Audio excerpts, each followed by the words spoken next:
Hello everyone, আশা করি তোমরা সবাই সুস্থ আছো, ভালো আছো। আমার একটি নতুন ভিডিওতে সকলকে অনেক অনেক অনেক স্বাগত। আর আমি তোমাদের কাছে আজকে কোনো ব্লগ ভিডিও নয়, আজকে আমি একটা টপিক নিয়ে তোমাদের সাথে আমি কথা বলবো। সেটা হচ্ছে পিসিওডি অ্যান্ড পিসিওএস। এই ভিডিও নিয়ে আমি যখন একদম প্রথমে চ্যানেলটা শুরু করেছিলাম, তখন আমি এই টপিকটা নিয়ে তোমাদের সাথে আলোচনা করেছিলাম। বাট সেখানে হয়তো ভালোভাবে বলতে পারিনি, বা বলেছি সেই সাউন্ড কোয়ালিটিটা একদম ভালো আসেনি, কারণ আমার অত কিছু জানা ছিল না। ফোনের সাউন্ড কোয়ালিটি ভীষণ কম ছিল, আর দ্বিতীয়ত তখন আমার বাচ্চা ভীষণ জ্বালাচ্ছিল। তো দু একজন আমাকে কমেন্ট করেছিল যে ভালোভাবে শোনা যাচ্ছে না, সেই জন্য আমি ভাবলাম যে থাক, এই টপিকটা নিয়ে আমি আরেকবার ভিডিও বানাই, তাহলে হয়তো অনেকে অনেক কিছু উপকৃত হবে। তো সেই জন্য আমি পিসিওডি আর পিসিওএস নিয়ে আমি আজকে আলোচনা করব। তো আশা করি তোমাদের ভালো লাগবে, তোমরা অনেকে হয়তো উপকৃত হবে এতে। তো সবার আগে বলে দিই, PCOD and PCOS, polycystic ovary and disease আর পলিসিস্টিক ওভারি অ্যান্ড সিনড্রোম, এগুলো হচ্ছে একটা, মানে কি বলবো তোমাদেরকে, এটা কিন্তু কোনো রোগ নয়, ঠিক আছে। এটা হচ্ছে একটা কি বলবো, ডিজিজ, ঠিক আছে।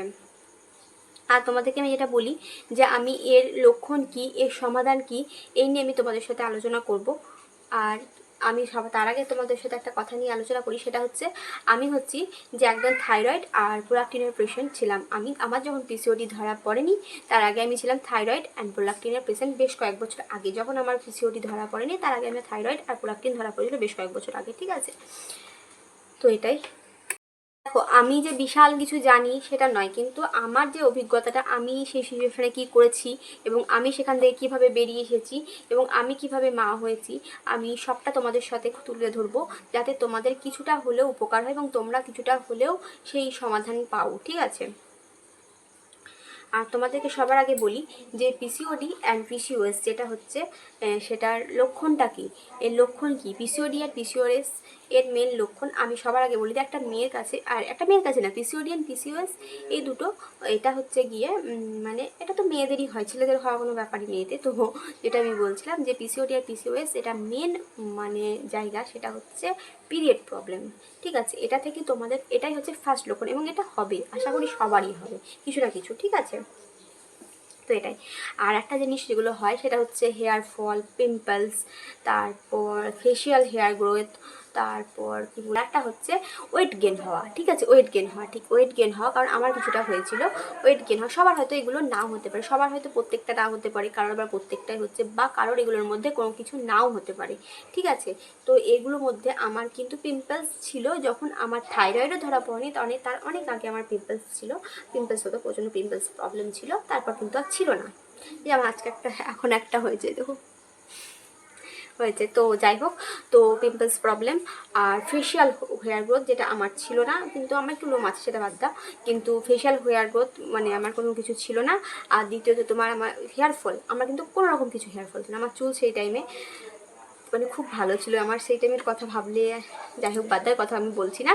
তো হেয়ার ফল যেটা আমার কোনো প্রবলেম ছিল না হেয়ার ফলে। আর তোমার কি বলবো, আর পিম্পলস হয়ে গেল হেয়ার ফল, আর ওয়েট গেন, হ্যাঁ ওয়েট গেন আমার সেরকম পরিমাণে যে হয়েছিল সেটা আমি নর্মালি ছিলাম, ঠিক আছে। এটাই হচ্ছে ব্যাপার। তো আমার হয়েছিল, সেই টাইমে হয়নি সেটা না, ভালোই হয়েছিল, মিথ্যা কথা বললাম যে বিশাল, তবে কিন্তু বিশাল কিছু হয়ে গেছিলো সেটা নয়, ঠিক আছে। তো এটাই। আর আমি তোমাদের সঙ্গে আমার অভিজ্ঞতাটা তুলে ধরছি, এগুলো তো হচ্ছে গিয়ে লক্ষণ, ঠিক আছে, আমি যেটুকু জেনেছি। আর দ্বিতীয়ত আমার পিসিওডি ধরা, যখন বলে দিই প্রথম থেকে, আমার পিসিওডি যখন ধরা পড়ে তার আগে আমার ছিল থাইরয়েড আর প্রোলাক্টিনের প্রবলেম। আমি ছিলাম থাইরয়েড আর প্রোলাক্টিনের পেশেন্ট, ঠিক আছে। তো আমার থাইরয়েড প্রোলাক্টিন ছিল, ধরো আমার ধরা পড়লো কত সালে পিসিওডি, 19 সাল হবে বোধ হয়, 19 সালে, 18-19, আমার সঠিক মনে নেই, ঠিক আছে। তো তার আগে থেকে আমার মানে থাইরয়েড প্রোলাক্টিন ধরা পড়েছিল তখন হচ্ছে 14 সাল কি 15 সাল, 14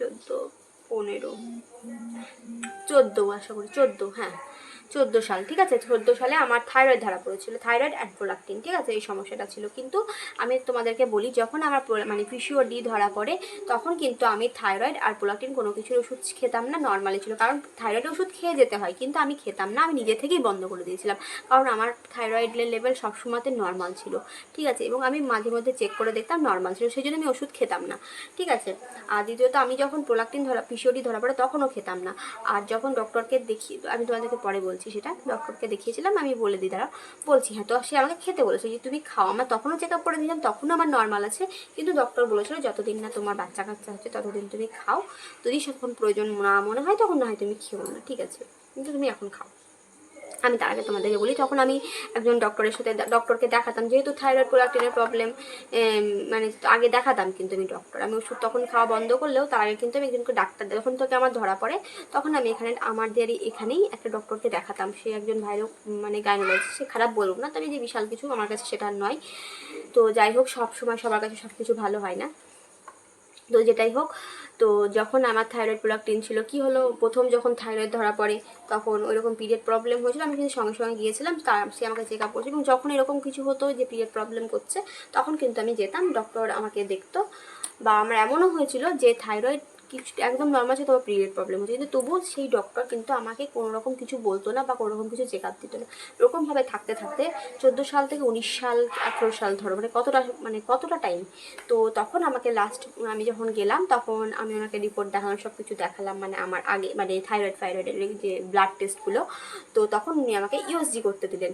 তো ইউএসজি আমি যখন করলাম, তো ইউএসজি করার পরে আমাকে ইউএসজি করতে দিলেন, তার কিছুদিন পর আমি ইউএসজি করলাম, এবং ইউএসজিতে আমার পিসিওডি ধরা পড়লো, ঠিক আছে। তো আমার পিসিওডি ধরা পড়াতে আমি তখন ডক্টরের কাছে গেলাম, আমি মানে রিপোর্টটা দেখাতে না আমি একা গেছিলাম, মাকে আমি নিয়ে যাইনি, মাকে নিয়ে যাইনি মানে মা যায়নি, বললো এখান থেকে একটু রিপোর্টটা দেখিয়ে চলে আসছি, ঠিক আছে। তো মা বললো ঠিক আছে যা। তো যাই হোক, তো আমি রিপোর্ট দেখাতে গেলাম, রিপোর্ট যে দেখাতে গিয়ে উনি আমার রিপোর্ট দিলাম, বলে তোমার পিসিওডি হয়েছে। তো তার কোনো সলিউশন সমাধান এটা হলে কি হবে না হবে কোনো কিচ্ছু তিনি বলেনি, তিনি আমাকে বরঞ্চ ঘাবড়ে দিয়েছিলেন, অনেকটা কষ্ট পেয়ে গেছিলাম তার কথাতে, যে এরকম হয়েছে, এরকম সমস্যা হতে পারে বা মা হতে হেনা তেনা, ঠিক আছে। তো আমি সেগুলোকে মানে কী বলবো, সেই টাইমে আমি প্রথম শুনছি পিসিওডি এটা কীরকম হয় না, আমি প্রচণ্ড ঘাবড়ে গেছি, এবং সেখানেই দাঁড়িয়ে আমি কেঁদে ফেলেছি, ঠিক আছে। আমি ওখানে একটু বসলাম, তারপর আমি বাড়ি এলাম, আমি তো পুরো সে ডিপ্রেশনে চলে যাওয়ার মতো ব্যাপার। তো আমি ভীষণ কেঁদে ফেলেছি, আমার মানে অবস্থা ভীষণ খারাপ হয়ে গেছে শোনার পর, এটাই হলো ব্যাপার। তো শুনে তখন আমি কী করলাম, যে তখন আমরা এখান থেকে ওই ডক্টর বাদ দিয়ে আমরা অন্য ডক্টরকে ভিজিট করলাম, যে ডক্টর আমি বলে দিচ্ছি সেই ডক্টরের কাছে আমার শুনু হয়েছে। শুধু আমার শুনু নয়, আমাদের বাড়ি কিন্তু অনেক ছেলে মেয়ে হয়েছে, এবং ডক্টর সত্যি ভীষণ ভালো। তো যাই হোক, তো ডক্টর ভীষণই ভালো, আমি সে কথা আর বলছি না, ওনার কাছেই আমার ডেলিভারি হয়েছিল, এবং ওনাকেই আমি দেখাতাম শুনুন, এবং আমাদের বাড়ি অনেকেই হয়েছে, এবং সত্যি ডক্টর ভীষণ ভালো। তো যাই হোক, কিন্তু আমার মানে কপাল খারাপ যে আমার এরকমভাবে ইনফেকশন হয়ে যায় না এরকম, সেটা ডক্টরের সত্যিই কোনো দোষ ছিল না, সেখানে কেউ জানা ছিল না, কারোর হাতে ছিল না এটা। তো আমি যেটা বলছিলাম, তখন ওই ডক্টরের কাছে আমি যাই, ভিজিট করি, মানে ওনার সাথে আমি ওনাকে গিয়ে দেখাই।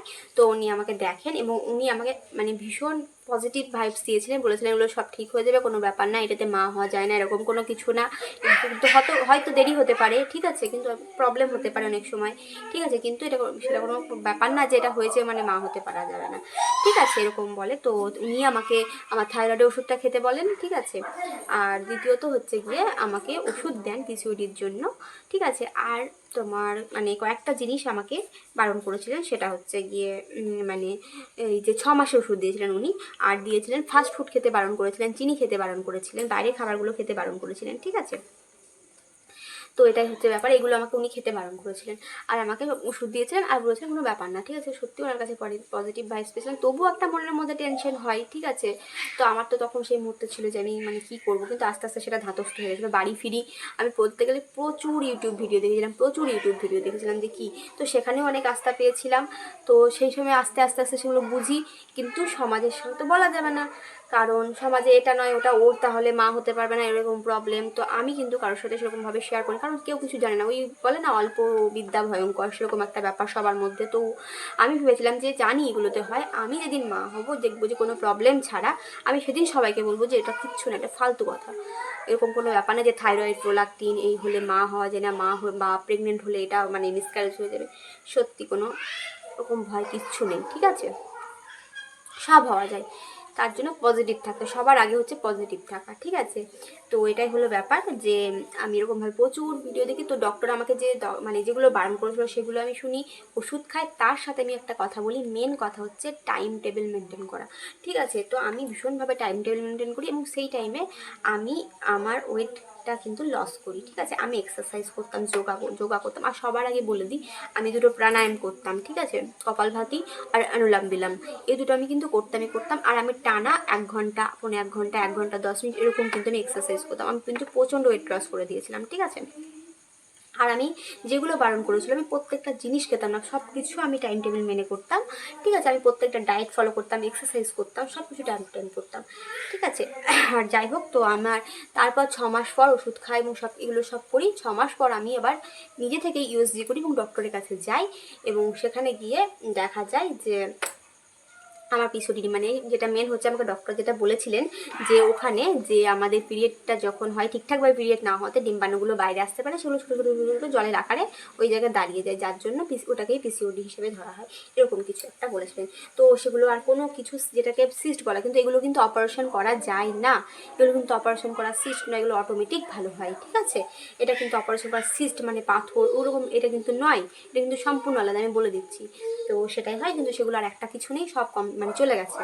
ঠিক আছে, আমার এক্সারসাইজ উনি দেখেন, আমার ডায়েট করে আমার কিন্তু ওই 6 মাসের মধ্যে আমি 11 কেজি, 10 কেজি না 11 কেজি, ঠিক আছে, ওজন আমি কমিয়ে ফেলেছিলাম। ঠিক আছে, তো উনি ভীষণ খুশি হন এবং আমার সব কিছু রিপোর্ট খুব ভালো থাকে আমার তখন থেকে ওখানে। তবুও কিন্তু আমি আমার ডায়েট এবং এক্সারসাইজ কিন্তু বন্ধ করি। তবে হ্যাঁ, তারপরে আমি কি করতাম, 1 বছর পর আমি একটু মানে তো আমি যেটা বলছিলাম যে তারপরেও কিন্তু আমি আমার ডায়েট বন্ধ করিনি, সব কিছু আমি চালিয়ে গেছি। কিন্তু হ্যাঁ, তখন কি হয়েছে, মানে প্রায় 1 বছরের কাছাকাছি টাইমে গিয়ে আমি তখন কি করতাম, মাঝে মধ্যে একটু একটু জিনিস খেতাম। ঠিক আছে, যেটা আমি একদম বন্ধ করে দিয়েছিলাম। ঠিক আছে, আর একটা কথা তোমাদেরকে আমি বলি, যেটা মেন হচ্ছে সমাধান। ঠিক আছে, লক্ষণগুলো বলে দিলাম, আমার কি হয়েছিল সেটা বললাম, আর সমাধান। এর সমাধান কি বলো তো, সব থেকে বড় সমাধান হচ্ছে একদম টেনশন না করা, আর হচ্ছে খাবার ঠিকঠাক খাওয়া, মেন হচ্ছে টাইম মেনটেন করা, টাইম টেবিলটা একদম শিডিউল করে ঠিকঠাকভাবে ঠিকঠাক টাইমে কাজ করা, আর হচ্ছে রাত না জাগা। ঠিক আছে, ঠিকঠাক টাইমে কিন্তু খুব তাড়াতাড়ি শুয়ে পড়া, ঘুমিয়ে যাওয়া, এগুলো হচ্ছে মেন। এগুলো ঠিক থাকলে, তোমার যদি সব কিছু ঠিক থাকে, এটা কিন্তু হবে, মানে ঠিক হবেই। এটা আমি তোমাকে গ্যারান্টি দিতে পারছি না, সবার নাও হতে পারে, কিন্তু এটা হয়, কিন্তু হবেই। কি হবে, হয়তো কম বেশি টাইম লাগবে, কারোর 6 মাস লাগে তো কারোর হয়তো 1 বছর লাগবে, কিন্তু হবে। শুধু বারবার চলে আসছে, ভীষণ ডিস্টার্ব করছে, জ্বালাচ্ছে এসে। তো সেই জন্য আমি দরজাটা লাগিয়ে দিলাম। আমি খুব ছোটোর মধ্যে এটা বলার চেষ্টা করছি এবং ছোট্টোর মধ্যে তোমাদেরকে বোঝানোর চেষ্টা করছি যত তাড়াতাড়ি সম্ভব, কারণ আমার শুনুও মানে এবার ঘুমোবে। তো আমি চেষ্টা করছি তাড়াতাড়িভাবে বলা এবং তাড়াতাড়ির মধ্যে তোমাদের ভিডিওটা যাতে তোমাদের বুঝতেও সুবিধা হয়, আমি সেটাই চেষ্টা করছি। তো যেটাই বলছিলাম, তো আর ঠিকঠাকভাবে জল খাওয়া, এগুলো হচ্ছে মেন। ঠিক আছে, আর তোমাদেরকে আমি বলি এক্সারসাইজ আর ডায়েট মেনটেন করা। এক্সারসাইজ কিন্তু তোমরা, আমি প্রচুর ইউটিউবে দেখেছি, তোমরাও দেখো। আমি পিসিওএসের যোগা তারপর এক্সারসাইজ এগুলো সব করতাম, বেশিরভাগই সব ইউটিউব থেকে পাওয়া। তোমরাও দেখবে পেয়ে যাবে। তার মধ্যে আমি কয়েকটা বলে আমার সব নাম মনে নেই, বদ্ধকোণ আসন, তারপর বাটারফ্লাই পোজ যেটা হয় ওটা, তারপর তারপর কি ভুল, সব নামগুলো অত আমার মনে নেই। ঠিক আছে, বেশ কিছু এক্সারসাইজ কিন্তু আমার এখনও মনে আছে। এখন তো আমি এক্সারসাইজ করি না, আমার যে অবস্থা তোমরা অনেকেই হয়তো জানো বা অনেকেই হয়তো জানো না। ঠিক আছে, এটাই হচ্ছে ব্যাপার। আর একটা ব্যাপার হচ্ছে, তোমরা প্রচুর পরিমাণে সবুজ শাকসবজি খাও, ফল খাও, প্রতিদিন মানে একটা করে, অন্তত একটা করে ফল তোমরা তোমাদের রুটিনে রাখো। ঠিক আছে, আর একটা ব্যাপার হচ্ছে যেগুলো তোমরা খাবে না, সেটা হচ্ছে গিয়ে চিনি। ঠিক আছে, চিনি খাবে না, তারপর ফাস্ট ফুড খাবে না, বাইরের কোনো খাবার খাবে না। তারপর আর মেন হচ্ছে বলি যে রেড মিট মানে খাসির মাংস, তারপর যেটা হয় রেড মিট যেগুলো হয়, তো সেটা তোমরা কেউ খাবে না। ঠিক আছে, এটা হচ্ছে মেন, এগুলো তোমরা করবে। তা বলে একটা কথা বলি, যে আমি বাইরের খাবার খেতে বারণ করেছি বলে তোমরা বাড়িতে বসে ওই ভাজাভুজো করবে, যে তেলগুলো খাবে, তারপর ধরো পোলাও বানালে পোলাওয়ের এত এত, বা বাড়িতে বিরিয়ানি বানিয়ে খেলে, এটা কিন্তু নয়। তোমাকে কিন্তু প্রপার ডায়েট মেনটেন করতে হবে। আর দ্বিতীয়ত তোমাকে যে মিষ্টি খাবে, মানে চিনি খেতে বারণ করেছি বলে তোমরা চিনি খাচ্ছ না, অথচ চায়ে তোমরা এত এত করে চা খাচ্ছ মানে চিনি দিয়ে। ঠিক আছে, এগুলোও কিন্তু ঠিক না। আমি কিন্তু চা কফি এগুলোও খেতাম না, আমি বলে দিচ্ছি। আর তোমরা যদি এরকম ভাবো যে চিনি খেতে হবে না বলে তোমরা এটা খাচ্ছ, আবার মিষ্টি খাচ্ছ, মিষ্টি জাতীয় প্রচুর জিনিস খাচ্ছ, এটা হবে না কিন্তু। তোমরা হ্যাঁ, তোমরা হতে পারে কি 1 মাসে 2 মাস পর হয়তো একটা তুমি একটুখানি কিছু খেলে, সেটা আলাদা ব্যাপার, কিন্তু তুমি এটা মেনটেন করলে এটা হবে না, এরকমভাবে হবে না। তাহলে তোমাকে সবটাই কিন্তু মেনটেন করতে হবে, তোমার উপর নির্ভর করছে এটা, শুধু ডক্টর নয়। আর হ্যাঁ, একটা মেন কথা বলি, যে ডক্টরের সাথে ভিজিট করো, ডক্টরের সাথে কথা বলো, ডায়েট করো, এগুলো সব করো। আমি এটুকু বলতে পারি, আশা করি তোমরা। আর হ্যাঁ, মা কেন হবে না, অবশ্যই মা হবে। আমি তোমাকে বলছি, তোমরা সবাই আস্থা রাখো, ভালোভাবে থাকো, কোনো টেনশন করো না, পজিটিভ থাকো, সব কিছু মেনটেন করে থাকো, অবশ্যই মা হবে। আমি হয়েছি, তোমরাও হবে। আর আমি একটা কথা বলি, আমার বিয়ের আমি কিন্তু 3 মাসের মাথায় প্রেগনেন্ট হয়েছি, কোনো রকম সমস্যা ছাড়া। আমাকে না কোনো মেডিসিন নিতে হয়েছে, না কোনো রকম প্রবলেমের মধ্যে পড়েছি। আমি কিন্তু নর্মাল ন্যাচারালি প্রেগনেন্ট হয়েছি। আর আমার সত্যি ডক্টরের কাছে আমি ভীষণভাবে মানে কৃতজ্ঞ। উনি সত্যিই খুব ভালো ছিলেন। আমি ওই ডক্টরকেই শুরু হয় যখন শুরু পেটে আসে তখন দেখিয়েছি, ওনার হাতেই হয়েছে। সত্যিই ডক্টর ভীষণ ভালো, কিন্তু আমার না, আমাদের অনেকেরই, কারণ ওটির মধ্যে এরকম একটা এর মধ্যে এতটা যে জীবাণু ঢুকে আছে, কে বুঝবে বলো? ডক্টররা সত্যিই বুঝতে পারেনি। কিন্তু কিছু কিছু মানুষ আছে যারা মাথায়, কি বলবো তোদের, তার কথা বাদ দিলাম, ওসব কথা এখন আমি বলছি না। তো তোমরা তা দেখো, আশা করি ভিডিওটা তোমাদের নিশ্চয়ই উপকার হবে। তোমাদের আশা করি ভিডিওটা অনেকটাই উপকার হবে, তোমরা অনেক কিছুই জানতে পারবে। আর এটাই হচ্ছে সমস্যার সমাধান, আর এটাই হচ্ছে লক্ষণ। এগুলো ছাড়া আর কিছু নেই, এগুলো তোমাকে করতেই হবে, কিচ্ছু করার নেই। তো আর একটা কথা বলি, সবাই ভালো থাকো, হাসি খুশি থাকো, এটা আমি বারবার বলছি। হাসি খুশি থাকো, এগুলো সব মেনটেন করো, তোমরা প্রত্যেকে মা হবে, প্রত্যেকে ভালো থাকবে। কথা বলি, এগুলো ছাড়াও তোমাদের যদি কারোর কোনো কিছু জানার থাকে বা কোনো রকম কিছু কোয়ারি থাকে, অবশ্যই আমাকে কমেন্ট করো, আমি সেগুলো রাখার অবশ্যই চেষ্টা। আমার দিক থেকে আমি সত্যি মন থেকে চাই প্রত্যেকটা মেয়ে মা হোক, কোনো রকম সমস্যা যদি কারোর হচ্ছে, সেই সমস্যা থেকে বেরিয়ে। আমি চাই না যে কেউ এরকম না হোক। আমি ভগবানের কাছে প্রার্থনা করি প্রত্যেকটা মানুষ প্রত্যেকটা মেয়ে যেন মা হতে পারে, ভগবান যেন সেই ক্ষমতা তাদের মধ্যে দেয়, এবং কোনো রকম সমস্যা ছিল বা কোনো রকম সমস্যা যদি হতে, সেই সমস্যা থেকে বেরিয়ে। আমি তোমাদের সকলের জন্য ভগবানের কাছে সত্যি প্রে করি যে তোমরা প্রত্যেকে মা হও, এটাই। ঠিক আছে, সো আমার ভিডিওটা আমি এখানেই শেষ করছি। আমার ভিডিওটি ভালো লেগে থাকলে লাইক করো, কমেন্ট করো, আমার চ্যানেলটি সাবস্ক্রাইব করে সবাই পাশে থেকো, সুস্থ থেকো, ভালো থেকো। দেখা হচ্ছে নেক্সট ভিডিওতে।